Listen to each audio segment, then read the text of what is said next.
Welcome to the Balls Not Court podcast. Cortez Paul's here. You got Kevin Carter, who was in Orlando, is now back in Jacksonville. Hello, Kevin. As he taking Catch me right as I'm sipping my drink. I know, as he's taking a drink, man. How you doing, sir? God darn it! Every time I go to take a drink, you gotta talk to me. I'm doing fine. I am drinking. You are drinking.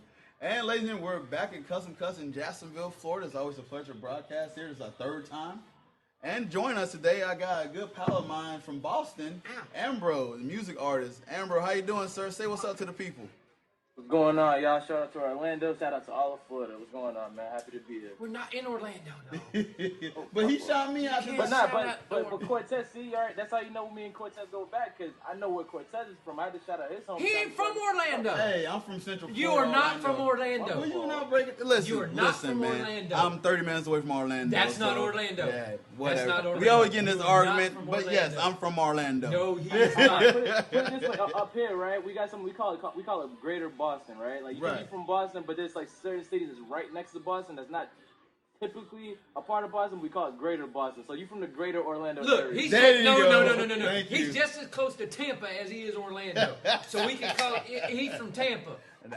Exactly. I say Exactly. Central Florida. If it's 50-50, then he can choose, man. Thank you, right? And I choose Orlando. I would too. Anyways, man. I would too. Tampa's dumb.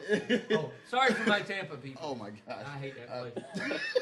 Anyways, man, yeah, man, glad to have you on the show, man. I know I've been reaching out to you a little bit, and tell me how it is up there as far as the weather like in Boston, because I just want to get a reminder from you, man, how the weather is. I know you don't, Kevin. Man, it's that difficult time of year in between, like, you know, fall time. Like, fall time is cool because it's like, it's nice. It's like nice and cool. It's like 60 degrees. I know it's probably freezing to y'all. But, like, this is that confusing time of year where you don't know what to wear. Like, one day it might jump up to 80. One day it might be like 40. One day it might be like 60 and freezing, right? Like, who knows what's going to happen? But it's just a state of confusion right now. Oh, man, I'm telling you, just missing those days when I wake up and have to go dig my car to snow and say, oh, why this, why me?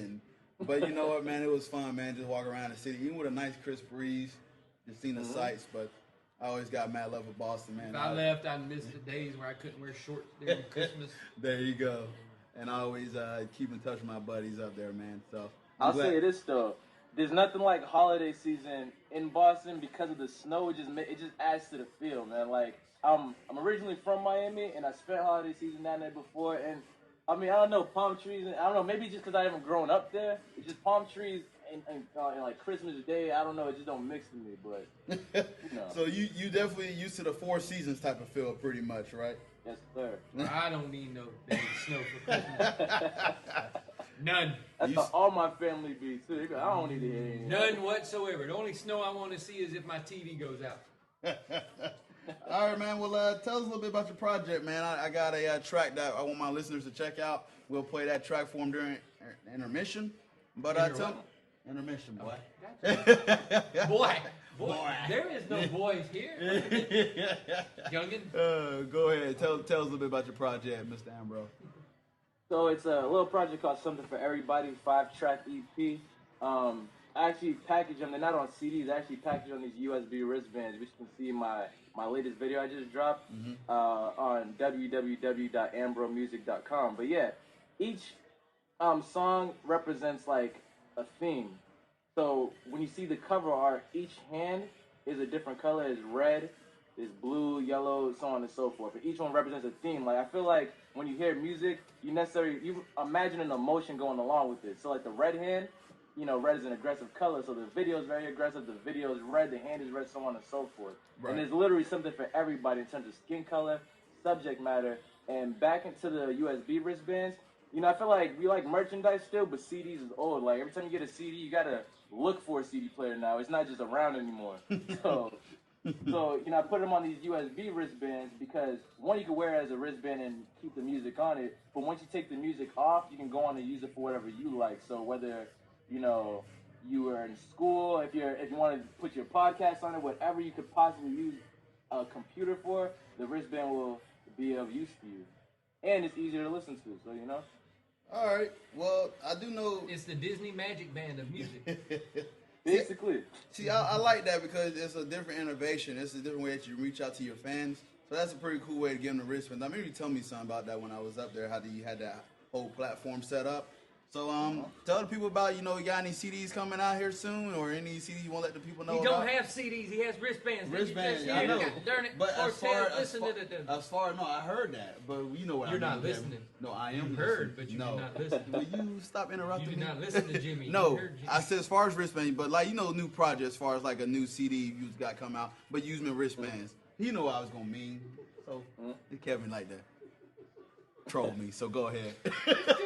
I'm just working on one last video to wrap up this project, and then I'm moving on to the next one. Next one, man, I got some specials for that one. So I got one last video coming out for around December-ish. Okay. So, yeah. All right. Well, you know what? Tell the people, man, what Ambrose listening to right now on the phone or the iPod. What you got in there? Even though I know we work for another company, but we used to. But what company? What iPhone or your iPhone? What kind of tunes you got in there right now? You got eye stuff. Oh. I mean, I got. Let's see. Right now, what am I listening to? Honestly, I've been listening to like a lot of just indie people coming up more so because it's like the mainstream sound. I mean, it's cool. Like when I'm in like clubs or parties, whatever. Of course I'm gonna turn up to it, whatever. But like. Like in terms of like hearing like new music or new sounds, things like that, it's usually the indie people who are a way to go just because they're so hungry, they're trying to do anything and everything they can to get up. Where like the industry's like more of an established sound. Like I got a few people. I listen to Drake. I actually kind of like Young Thug. He gets a lot of flack, but I'm not really sure why. But I listen to him. I listen to Drake. I've been going back into battle rap a lot, man. I've been just all over the place in terms of sound. So you listen to Young Thug, the lifestyle. I mean, I know he got another song besides that, but I mean, like this is what I like about him, right? It's because the dude, like, I feel like this is like words, punchlines, metaphors, bars, all that. That's dope. Like that's what I grew up on. That's what like the foundation of my music is, But in terms of like listening, one thing I like about him that he does, it's like his voice is like another instrument. You know what I mean? So like I think that's just as valuable too. Like, you might be able to make fun of him, like, oh, he can't put together some kind of witty, thought-provoking punchline. Cool, but a lot of other rappers, they sound terrible sonically. They can only put words together. In terms of the way it all comes together, not so much. So I like him for that, and I think the best artists can do both. Okay, I understand that. All right, well, tell the people who some of your musical influences are right now. Like, who got you into like, man, I like the way this person raps, sings, and carry this. Who's some of your music influence that was present and now? Past, present, and now. Well, back in the day, like my biggest person back in the day, man, was Cassidy. Man, I couldn't listen enough for that dude because the punchlines was just like, those gut-hitting punchlines, the ones that just make the screw face, like, ooh, like, that was my first guy, like, who really, really, really got me wanting to rap. And then I just started going back. Like, my household, I had 4 brothers growing up, and each one of them was a fan of a different coach. So, like, I had, like, Project Pat and all that kind of stuff coming from one of them. I had, Biggie, Nas, Jay-Z, and all of that's coming from another one of them. Like, I had a whole bunch of Corrupt, Snoop Dogg, Dr. Dre, that was coming up from a lot. So I just grew up on kind of everything growing up, man. I didn't even have a choice because they was playing it loud. Well, I say, man, I know when we talked about music, man, you was a library of wealth when it comes to music. So, but let's go ahead and talk about this. Give the people your favorite sports teams, basketball and football, or both, because I already know, but the people need to know. Go ahead and tell them your favorite sports team as far as basketball and football. As far as basketball, I gotta go. It'll be Celtics, it'll be Golden State Warriors, and the Lakers, and the Heat. I put them back in this year, the Heat. And as far as football goes, it's the Dolphins. Which is like ironic because I know they're the same division, they're big rivals, but it's like, I don't know. I just grew up liking those teams, man. So Dolphin and Patriots, huh? All right, man. So odd choice, I know. All right, man. Tell the people your website, man, one more time, and I'm gonna have them. You say this again because you're gonna be joining us the whole show. But tell people your website one more time, man, where they can catch it, begin, and like, what's that website again? So they can hear the whole show, and then at the end you'll tell them again, Tell them one more time. Yeah, I got you. It's www.ambromusic.com. That's AMBRO music.com. All right, folks. Ambro's going to be joining us for the show, so we're going to go ahead and actually get into the NFL Weekly Picks as me, Kevin, will do, but Ambro's going to join us, and Chris is probably going to join us as well, so let's pull this up here. First of all, before we go into that, let's go ahead and talk. I know you're on here. We talk about your Patriots and the Broncos, man, so I can go ahead and hear it right now before we go into our NFL picks. Whew, I mean, I stay. I mean, my thing is this: I don't want to hear the argument anymore between Brady and Manning, who's better. I mean, they still got a career to go, but as of right now, at the end of today, I feel like, hey, Brady's better. It's like Manning has more to prove in terms of proving he's better than Brady has to prove he's better. You know what I mean? Like, I think Peyton's great. I think Peyton's right there, but in terms of big games, man, I think Brady just delivers more. In terms of environmental games, I mean, I don't worry about Brady in environments. I worry about Peyton in environments. And in terms of teams, you know who's, in terms of at least offense, who's had less to work with more so than that. Of course, Brady lost twice in the Super Bowl, but Manning's 1-3. So it's like, I just don't see the argument anymore. I'll tell you what, man, I watching that game, and we'll get into that quarterback discussion here soon, man, but I'm watching that game, and I'll tell you who had a really impact, and I was telling Kevin, man, Gronkowski was everywhere, man. Oh, yeah. It's that guy, when he's healthy, he's just a whole different monster, and it's funny how it's so good. It's so great to see how he controls the game, like, by himself. When he caught that 100 pass, and I'm just sitting here, and I'm watching the Broncos, and I'm like, I can't really say nothing about this. I really cannot.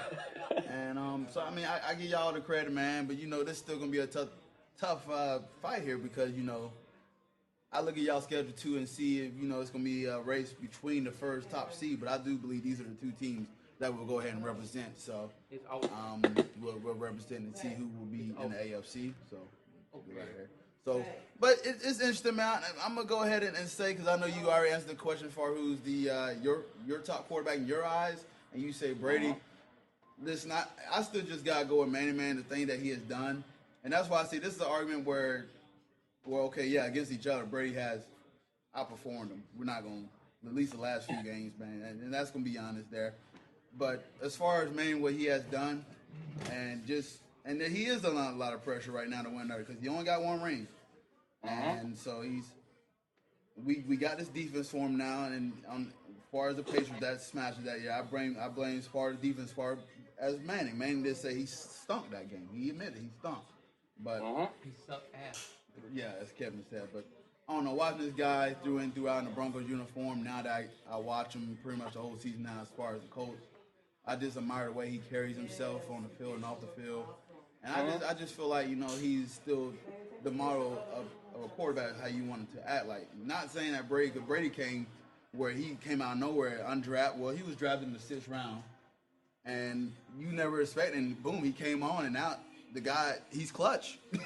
There's nothing you can say about Brady. He's clutch, man. That's all you can say, man. He always hangs in the end. And, this is what I say about Peyton. Peyton, I think, is an absolutely great quarterback. You know what I mean? Mm-hmm. And, he's an amazing quarterback. He's just like a wizard at the line, just reading defenses and whatnot. But this is my thing. This is the thing, in terms of, at least personality-wise, why I choose Brady over Manning, is because, football is the ultimate team sport. That's what they call it. Right. And I feel like Peyton, as a quarterback, what's great about him is that he, sees a lot of the defenses beforehand, makes all the adjustments and whatnot, right? Right. But also, I feel like he also doesn't step down when he's having a bad game. I feel like you also have to be knowledgeable enough to do that. Almost like a point guard. When you're not having a good shooting game, you start assisting, even though point guards typically assist. But, like Peyton, for me, people try to knock Brady because Vinatieri kicks, game-winning field goals. But, Brady started shooting to get him in